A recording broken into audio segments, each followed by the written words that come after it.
falando ainda sobre o novo sentido no que se refere a pensamentos. Hoje eu termino essa fase do novo sentido do que se refere a pensamentos. E na semana que vem eu pretendo falar sobre o novo sentido no que se refere à vida financeira. Dar um novo sentido à vida financeira, à forma como nós lidamos com as nossas finanças, com o dinheiro, o relacionamento que nós temos com o dinheiro. Qual é o meu relacionamento com o dinheiro? Qual é o seu? Porque a palavra de Deus diz que era mais fácil, e é mais fácil, um rico passar pela buraco da agulha, não, o camelo. Pô, brincadeira, né? Aí foi demais, né, irmão? Aí não, gravou? Tá ao vivo? Tá ao vivo aí? Gente, foi mal, desculpa. A palavra não diz isso. A palavra diz que é mais fácil passar um camelo no buraco da agulha do que um rico herdar o reino dos céus. Por quê? Semana que vem a gente vai ver, tá bom? Vamos agora para hoje.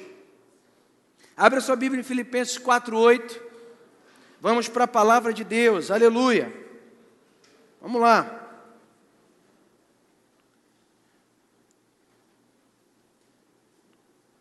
Eu já posso te anunciar aqui que ano que vem, Escola de Vida volta com toda a força, tá, irmãos? Reformulada, de uma forma um pouco diferente, volta e nós vamos lá para frente aí, falando sobre, tá? Filipenses 4:8 diz assim: quanto ao mais, irmãos, tudo que é verdadeiro, tudo que é honesto, tudo que é justo, tudo que é puro, tudo o que é amável, tudo o que é de boa fama, e se alguma virtude, se há algum louvor, se há alguma virtude nisso, pensai. O que também aprendeste e recebeste e ouviste e vistes em mim, isso praticai. E o Deus da paz será convosco.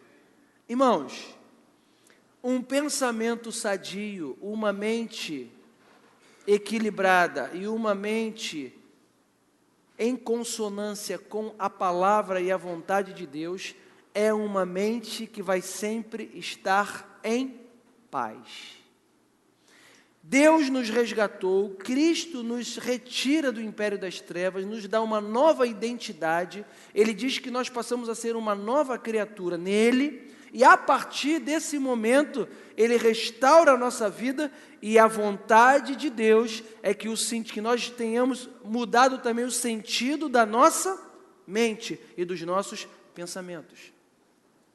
Isso, irmão, é tão importante, tão fundamental, nós precisamos entender e aprender tanto sobre isso, que Deus fez questão de deixar isso escrito de forma clara. Ele fez questão de dizer o que nós precisamos pensar, como nós precisamos pensar, e Ele está o tempo inteiro falando da importância de nós cuidarmos da nossa mente, dos nossos pensamentos. Por quê? Porque é num pensamento errado que coisas erradas acontecem.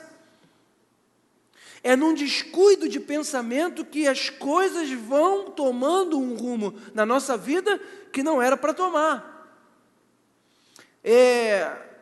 Quando uma pessoa comete um crime, antes dela cometer um crime, existe toda uma preparação na mente. Por isso que se fala de um crime premeditado. Esse crime claro que pode existir um crime que foi uma legítima defesa, não foi premeditado. Mas eu estou falando especificamente de um crime premeditado. E isso nasce tanto na mente que até o direito entendeu isso. E tem criado dentro do direito penal, e existe uma matéria, inclusive cai em concurso público direto, que poderíamos dizer, o que é o inter criminis? Que é o quê? São todo aquele processo que acontece até o crime ser consumado. Então a pessoa primeiro cogitação.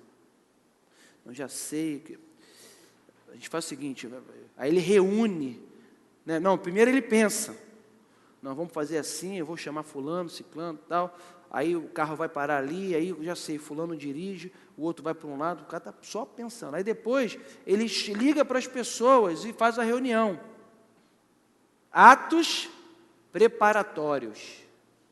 São os atos prepara como que vai ser, aí vê o que vai utilizar para fazer aquele crime, quais são os instrumentos que vai utilizar para o ato preparatório.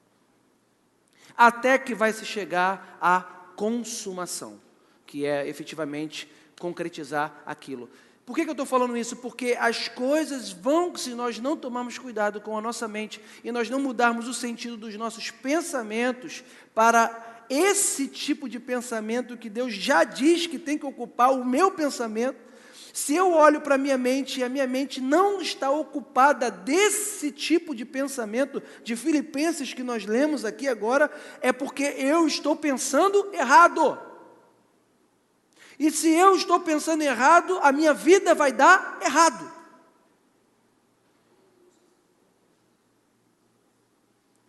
Ah, mas pastor, eu acho que tem que ser assim. O que você acha não interessa para o reino espiritual. O que eu acho, o que eu penso não interessa. Interessa o que Deus diz na palavra dele. E o que ele diz, eu tenho que cumprir. Ah, pastor, porque eu acho que a minha cunhada, você não tem que achar, você tem que amar a sua cunhada, você tem que perdoar, você tem que andar a última, a terceira, a quarta, sei lá, a outra milha tem que ser andada. Ah, mas para mim não dá, então você está fora do plano de Deus, não vai vencer.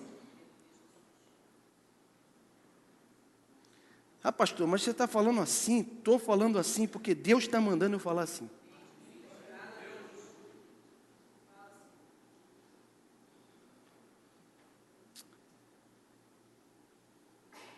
Só um instantinho aqui, irmão. Foi. Pensar como Cristo pensa vai nos levar à prática das atitudes próprias de Cristo. Isso significa dizer que seremos verdadeiramente praticantes da palavra. E aí eu queria que você abrisse sua Bíblia em Tiago 1, 22.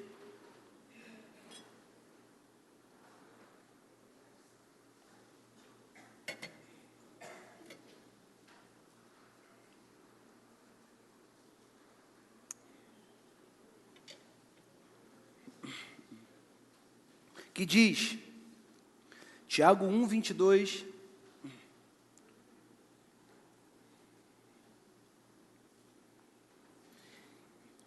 e sede cumpridores da palavra, e não somente ouvintes, enganando-vos a vós mesmos.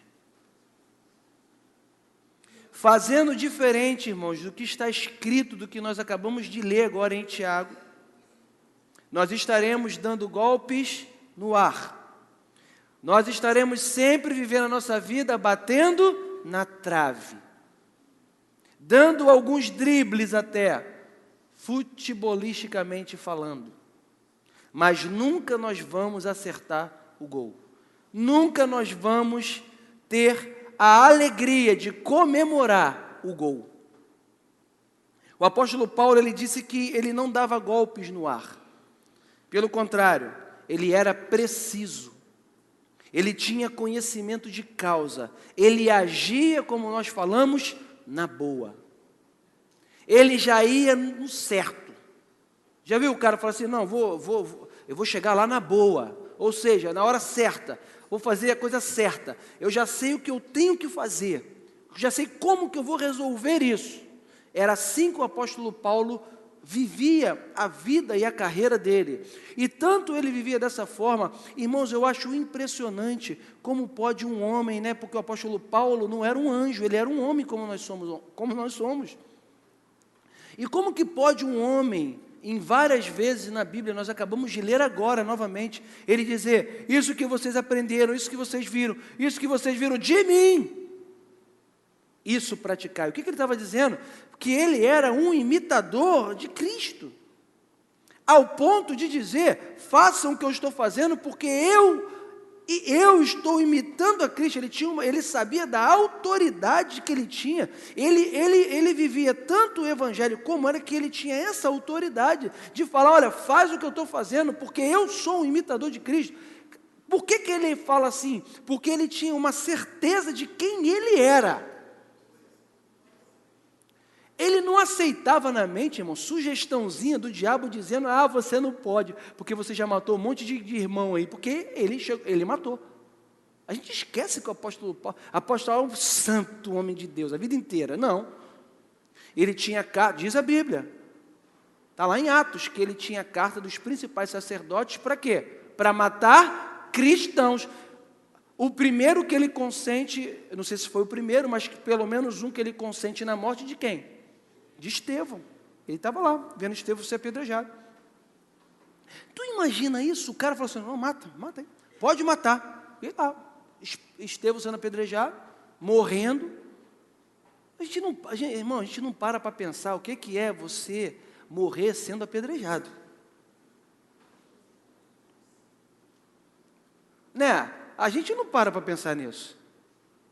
O que é o cara pegar um paralelepípedo e jogar na cabeça do cara? Ai, pastor, mas foi isso que fizeram com Estevão. E o apóstolo Paulo estava lá, o quê? Consentindo. Irmão, se o apóstolo Paulo não soubesse que ele era a justiça de Deus, que ele era nova criatura, que ele tinha sido renovado pelo poder de Deus, jamais ele faria a obra que ele fez, porque, irmão, o diabo tinha grandes elementos para parar ele em acusação. Mas você, irmãos, e se o diabo está fazendo isso na sua vida, em nome de Jesus, se você está na vontade de Deus, se você tem o teu coração que quer fazer a vontade de Deus, não estou falando de perfeição, porque não existe perfeição, mas eu estou falando de coração, interior, falando: eu quero fazer o que é justo diante de Deus, eu quero mudar os meus conceitos pelo conceito da palavra, eu quero me deixar que a palavra seja verdade na minha vida, para eu agir como a palavra. Irmãos, nenhuma acusação pode parar você, porque o sangue de Jesus está sobre a tua vida, cara. E mesmo que eu fale, mas eu falhei, Senhor, Tu conheces meu coração, mas eu quero acertar, mas eu não vivo na prática daquele erro, daquela falha. Ah, pastor, mas eu vivo numa prática errada. Larga em nome de Jesus essa prática errada e vai viver o que Deus quer que você viva. Larga o que é mal, larga a pornografia, larga a maledicência. A gente acha, mas não vai, a pessoa, não, eu não roubei, nunca roubei, nunca matei, mas é fofoqueiro. O que adianta? Irmãos, a Bíblia diz que a língua, ela pode destruir uma pessoa.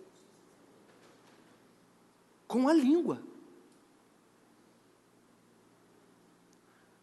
Isso tem a ver com pensamento. Porque se eu penso o que eu acho que eu tenho que pensar e eu não submeto o meu pensamento à palavra de Deus, eu vou agir, irmãos, eu vou agir com o que eu acho, o que eu penso, e, irmão, o que eu acho que eu penso é horrível. Não, pastor, tu é o pastor, só pensa coisa boa. Vai nessa. Essa palavra aqui é para mim. Não, essa palavra aqui é para o irmão e tal. Não, essa palavra aqui é para você. Se é para você, eu não sei, mas para mim é. Eu pego e eu visto a carapuça dessa palavra, que é para mim. Porque eu tenho que pensar o que Deus quer que eu pense. Quantas vezes, irmão, eu penso o que eu penso, mas eu não estou satisfeito com isso. Eu renovo a minha mente na palavra e eu falo: Espírito Santo, eu quero pensar os teus pensamentos. E eu sei que Ele vai me dar força até que Ele volte, irmãos, porque em nome de Jesus eu declaro que eu não vou regredir na minha fé. Eu vou avançar para o alvo, eu vou avançar para Cristo. Eu vou me encontrar com o Cordeiro de Deus, irmãos, pela fé. No meu último dia eu vou falar igual Estevão: eis que vejo os céus abertos e o seu Filho Jesus sentado no trono à direita do Pai. Porque é para isso, irmão, que eu estou vivendo. Eu sou maluco, eu sou maluco. Não, para pensar. Então nós somos doidos. Estamos perdendo o quê? O tempo. O apóstolo Paulo falou: se Jesus não ressuscitou dentre os mortos, irmãos, então por que a gente está aqui? Não. Eu sei em quem tenho. Vamos ler o que o apóstolo Paulo falou sobre isso. Abre a tua Bíblia aí, por favor. 1 Coríntios 9, 25 e 26.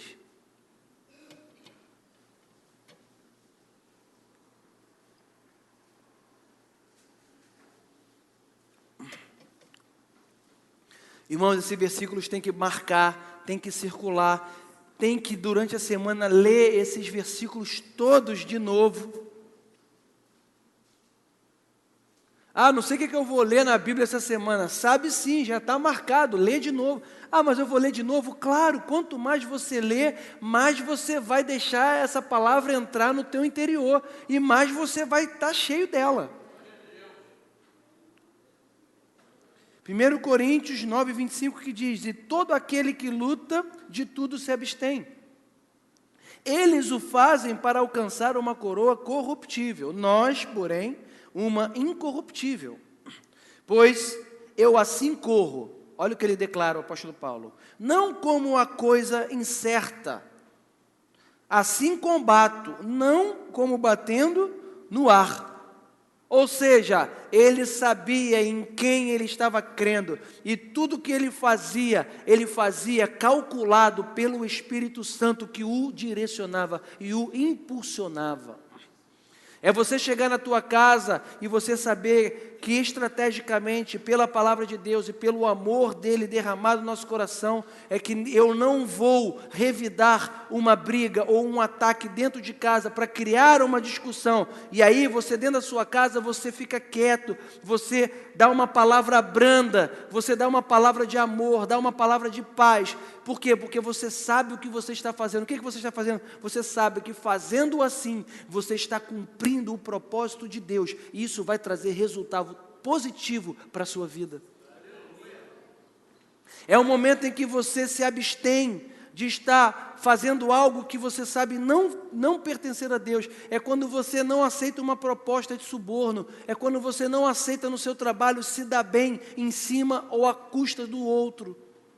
É quando você entende que você não, para crescer, você vai ter que queimar fulano. Então você fala: eu fico onde eu estou. Por quê? Porque isso eu não vou fazer. Porque se eu tenho um Deus poderoso, e se Ele tem coisa boa para mim, que vai vir dEle, vai vir certo, vai vir com paz, vai vir com tranquilidade. Eu vou deitar a minha cabeça no travesseiro, eu vou pegar no sono, porque eu sei que eu fiz o que é a vontade de Deus. E se Deus tiver que me colocar em qualquer lugar que seja, Ele vai me colocar, mas nem que eu seja preso, como foi José, injustamente, e que falem para mim: onde está o teu Deus? O que aconteceu contigo? Por que isso está acontecendo? Aí tu não está falando de Deus? Por que está passando por isso? Não quero saber. Deus é o meu Senhor, Ele cuida de mim, e mesmo que eu passe um vento, nesse vento, irmão, pode ter certeza, Jesus vai chegar para acalmar a tempestade. E onde Deus quer te colocar, Ele vai te colocar, mas Ele vai te colocar da forma dEle. E a forma dEle, irmão, é com paz no coração. Está fazendo alguma coisa na sua vida hoje que não está te dando paz no coração? Larga. Por quê? Porque a paz de Cristo tem que ser o árbitro no nosso coração. Tu já leu isso? Que a paz de Cristo seja o árbitro no seu coração. Já entendeu o que significa isso? O que é o árbitro? É o juiz. Então, se eu tenho paz no meu coração naquilo que eu falei, naquilo que eu disse, naquilo que eu estou fazendo, então eu estou com o quê? Essa paz é o juiz falando: está tudo certo. Não tem paz. Sabe por que eu estou falando isso, irmão? Porque na minha vida é assim. Eu vou andando com o Espírito. Eu tive uma experiência muito boa essa semana com o Espírito. Irmão, como ele fala. Eu tenho, assim, um costume de, no final de ano, eu tenho muitos porteiros. Porque eu tenho os porteiros da minha casa são ótimos. Eu tenho os porteiros da casa da minha mãe, da minha sogra e da minha cunhada. E do meu escritório. Como acaba que eu sou falante, eu me dou bem com eles todos. Final do ano eu sempre gosto de dar uma caixinha de Natal, para eles. Então todos esses que eu falei para vocês são maravilhosos porteiros.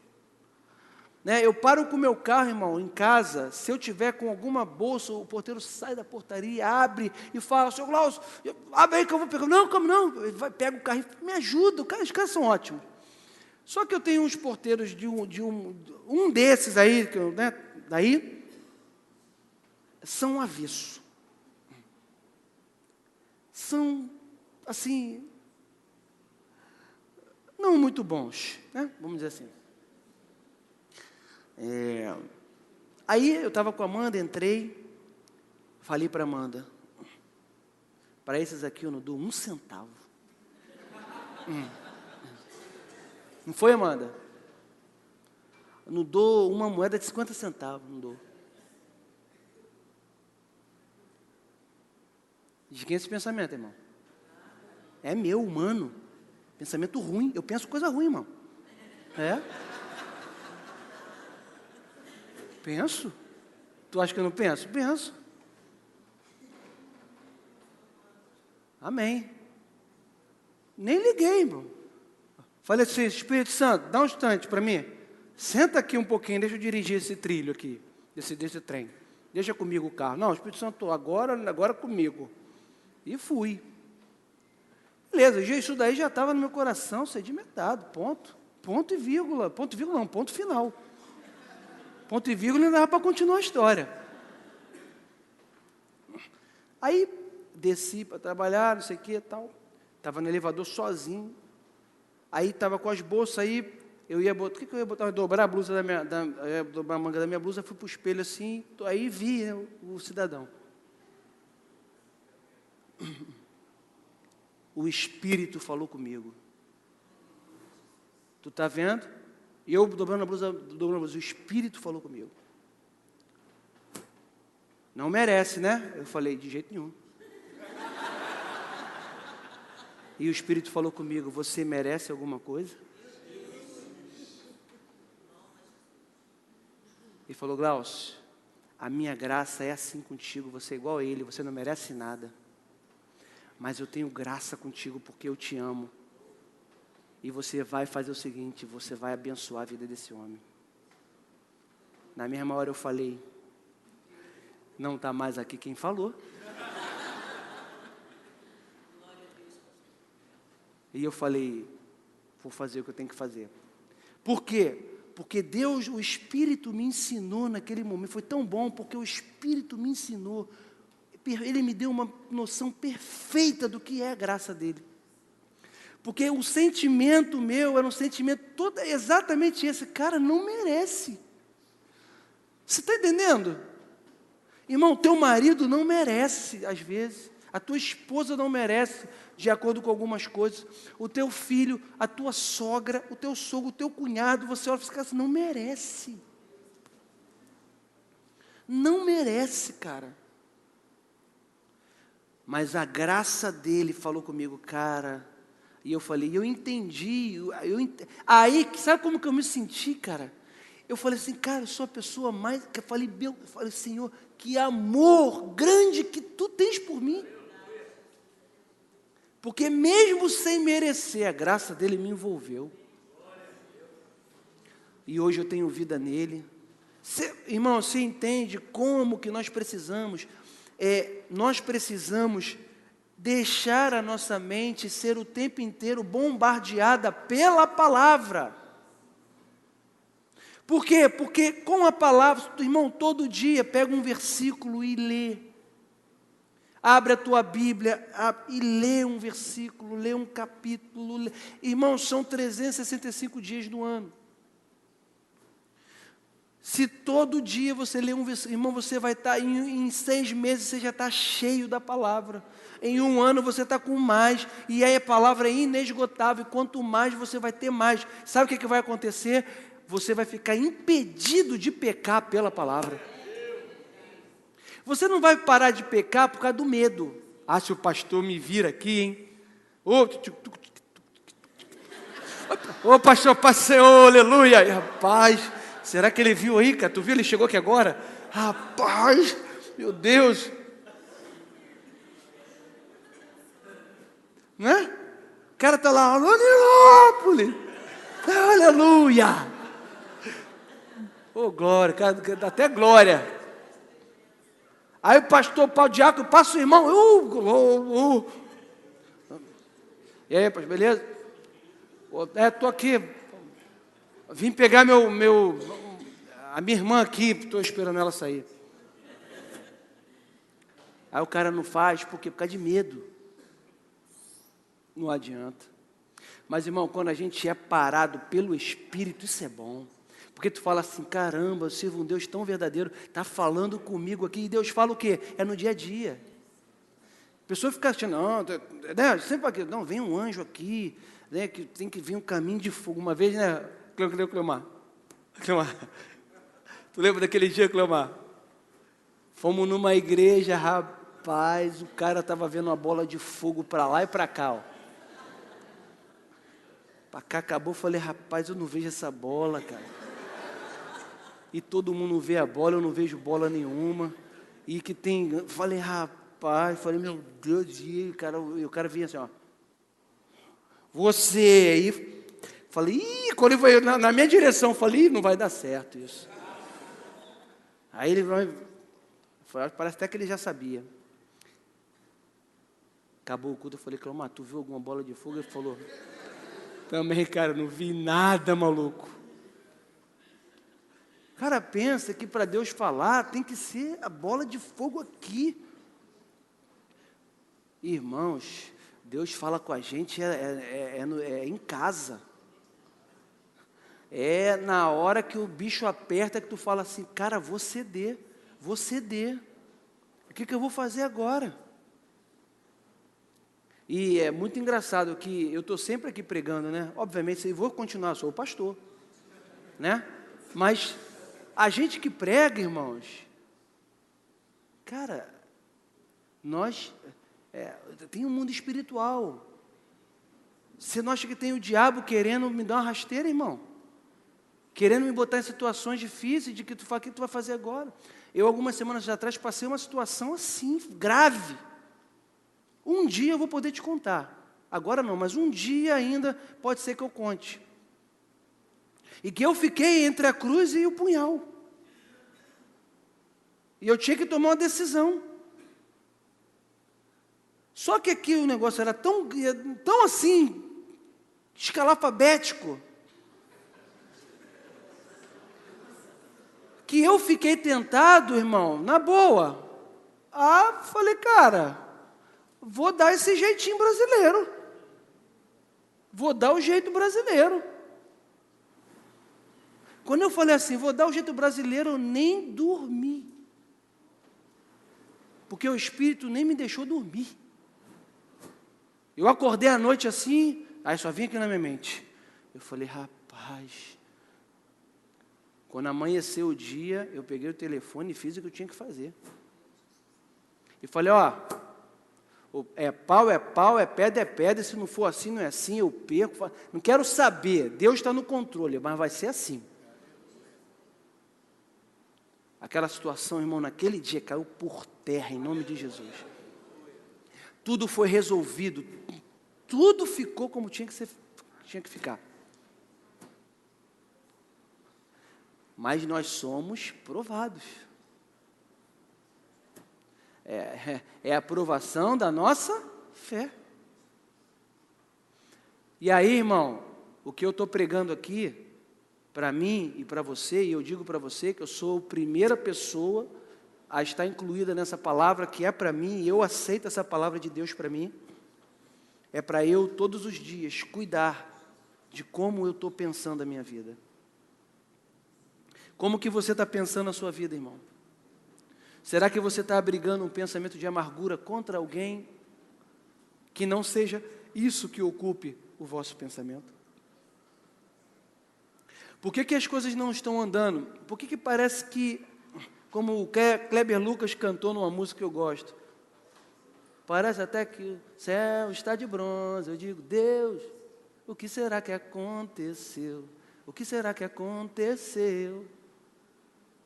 Aconteceu que eu não estou perdoando alguém e que Deus não está ouvindo mesmo a minha oração. Não está ouvindo. Mas Deus me ama, mas Ele ouve tudo. Ele não só ouve, Ele ouve e responde todas as nossas orações segundo a sua vontade. Fugiu da vontade dEle, Ele não vai falar. Não adianta. Porque Ele não pode negar a sua própria palavra. Então, maridos, lembrei dessa aqui agora. Se vocês não fizerem o que a Bíblia diz em relação às suas mulheres, o que acontece, Amanda? Serão interrompidas as vossas orações. Senhor, manda um anjo lá. Fecha o canal para ele. Pode fechar. Canal da bênção, da resposta. Fecha o registro. Quando ele perdoar, você abre. Não perdoa, Deus sabe o que me fez. Aquela língua felina. Falou mal de mim, não faço. Senhor, chora e vem na frente e pede oração na igreja A, B, C, faz corrente, faz 27 semanas, faz 93 semanas, faz 360 dias e está fechado. O que Deus fecha, ninguém abre. Como que vai abrir? Quando eu me submeter à palavra. Quando eu pegar o meu pensamento e submeter a palavra, e o meu pensamento, o pensamento da palavra de Deus vai me levar ao que Ele quer, e Ele aí me leva ao perdão. Mesmo que eu esteja certo, eu perdoo. Irmão, Deus é mais high-tech do que qualquer high-tech que tu conhece. A modernidade é mais que moderna de Deus. Perdoou, irmão, não demora. Pô, não liberou ainda? Não. Ele abre na hora. Opa, liberou perdão lá, opa, tem graça de Deus. Tem perdão, libera. Cara, não sei porque aconteceu. O que aconteceu contigo? Tu está feliz, está alegre porque Deus, não sei, Deus ouviu a tua oração. Estava interrompida. Amém, irmãos? Que palavra maravilhosa, irmão. É a palavra de Deus. Na verdade, eu já fui renovado aqui pela palavra, só de ouvir a palavra. Não é verdade, irmãos? Que bênção. Vamos ficar de pé, vamos agradecer a Deus. Senhor, obrigado pela tua palavra. Obrigado porque, puxa vida, meu Deus, obrigado porque eu estou aqui na igreja hoje. Senhor, que privilégio de fazer parte dessa igreja, poder te adorar com os meus irmãos nessa manhã. Ó Deus, dá-nos um almoço maravilhoso. O dia já começou maravilhoso, mas que à noite estejamos aqui para a honra e para a glória do Teu nome, Senhor. Pai, eu quero orar pela Aline, que vai ter a cunhada do Cláudio, que vai ter o bebê amanhã. Senhor, que tudo corra bem com o bebê, com a Aline, que não hajam complicações. Senhor, sustenta esse bebê, sustenta a Aline, em nome de Jesus, Senhor. Pai, eu te peço em Teu nome, Pai, que Tu possas fazer isso. Pai, eu oro pela Larissa também, Pai, que Tu possas alcançar ela nesse momento, onde ela estiver, ó Pai. Ó Deus, e que todo o problema que envolve, Senhor, que está acontecendo, seja resolvido em nome de Jesus. Envia uma palavra, ó Deus, de solução, em nome de Jesus. Amém e amém. Irmãos, anunciar aqui para que as mulheres possam vir com a blusa do congresso hoje à noite. Se você puder, todas as mulheres que estavam aqui vir com a blusa do congresso hoje à noite, é o pedido aqui que está sendo feito. Amém? Bom almoço, vai com Deus, Deus te abençoe. Coral, por favor, coral, permaneça na igreja, por favor. Escuta aqui, ó, escuta, irmão. Quando essa igreja ora, Deus começa a operar. Todos os cativos são libertos.